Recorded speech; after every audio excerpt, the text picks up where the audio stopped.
Welcome to true 9 news. అరకివేలి నియోజకవర్గం Congress party కార్యాలయంలో కాంగ్రెస్ పార్టీ నాయకులు మీడియా సమావేశం ఏర్పాటు చేయడం జరిగింది.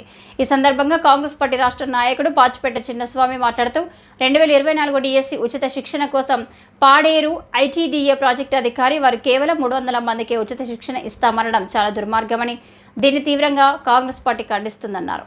మిగిలిన అభ్యర్థులు అన్యాయమైపోతారని ఆవేదన చెందుతున్నామన్నారు. రాష్ట్రంలో ఐటీడీఏ పరిధిలో గిరిజన అభ్యర్థులకు అన్ని సబ్జెక్టులకు తెలుగు, హిందీ, ఎస్జిటి అన్ని సబ్జెక్టులకు అర్హులైన ప్రతి గిరిజన అభ్యర్థులకు టెట్, డిఎస్సి ఉచిత శిక్షణ ఇవ్వాలని కాంగ్రెస్ పార్టీ నుండి డిమాండ్ చేస్తున్నామన్నారు. మీడియా మిత్రులకు, కాంగ్రెస్ పార్టీ శ్రేణులకు నమస్కారం.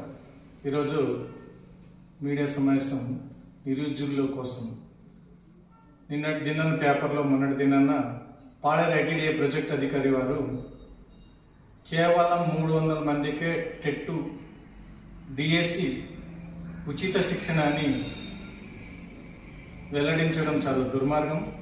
వేల సంఖ్యలో నిరుద్యోగులు బీఈడి, డిఏడి, టీపీటీ చేసి అభ్యర్థులు, రాష్ట్రంలో ఉన్నటువంటి అభ్యర్థులు ఇంతమంది ఉంటే 300 మందికే ఉచిత శిక్షణ ఇస్తామని చెప్పడము చాలా దుర్మార్గం. దీన్ని కాంగ్రెస్ పార్టీ తీవ్రంగా ఖండిస్తున్నాము. అర్హులైనటువంటి గిరిజన అభ్యర్థులకు, ప్రతి గిరిజన అభ్యర్థులకు కూడా టెట్ మరియు డిఎస్సి ఉచిత శిక్షణ ఇవ్వాలని కాంగ్రెస్ పార్టీ నుండి మేము డిమాండ్ చేస్తున్నాం. ఈ విషయం మీద రాష్ట్ర గిరిజన సంక్షేమ శాఖ మంత్రివర్యులు, రాష్ట్ర విద్యాశాఖ మంత్రివర్యులు దీని మీద స్పందించి తక్షణమే అర్హులైన వారికి, గిరిజన అభ్యర్థులకు న్యాయం చేయాలని కాంగ్రెస్ పార్టీ నుండి డిమాండ్ చేస్తున్నాం. లేని ఎడల నిరుద్యోగుల పక్షాన కాంగ్రెస్ పార్టీ పోరాటం, ఆందోళన చేయడానికి సిద్ధంగా ఉన్నామని ఈ మీడియా ముఖంగా తెలియజేస్తున్నాం. జై కాంగ్రెస్, జై జై కాంగ్రెస్. ఉచిత శిక్షణ ప్రతి అభ్యర్థికి ఇవ్వాలి. అర్హులైన అభ్యర్థులకు ఉచిత శిక్షణ ఇవ్వాలి. అర్హులైన అభ్యర్థులకు ప్రతి ఒక్కరి ఉచిత శిక్షణ ఇవ్వాలి.